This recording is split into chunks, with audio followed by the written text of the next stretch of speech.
Janoza namozida saflarning toq bo'lishi. Janoza namozida 3-5 saf bo'lib, toq bo'lib saflaninglar deb aytganlarni eshitib qolamiz. Bu haqda dinimizda nima deyilgan? Bismillahirrohmanirrohim. Hadis-i shariflarda janoza namozida saflar 3taga yetishi mayyitning kechirilishiga sabab bo'lishi aytilgan.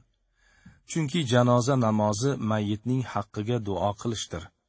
Unda qancha ko'p odam ishtirok etsa, shuncha fazilatli bo'ladi.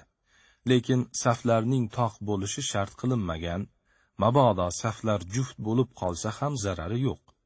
Bu mavzuda Alloma Muhammad Amin ibn Obidin Raddul Muxtor nomli kitobida shunday deydi. Payg'ambarimiz sollallohu alayhi va sallam: "Man solla alayhi falafatu sufufin ghufira lahu", ya'ni kimning janozasini 3 saf musulmonlar o'qisa, uning gunohlari kechiriladi deganlar. Bu hadisni Imom Abu Dovud rivoyat qilgan va hasan hadis degan. Imom Hokim ham rivoyat qilgan va Imom Muslimning shartiga binoan sahih hadis degan. Shuning uchun ham Muhit kitobida aytiladi: janozada 3 saf qilish mustahabdir.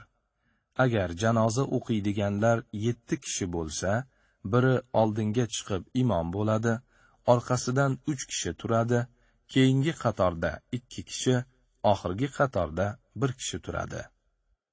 Demak, janozada odam kam bo'lsa-da, saflarni 3taga yetkazish mustahab amal ekan.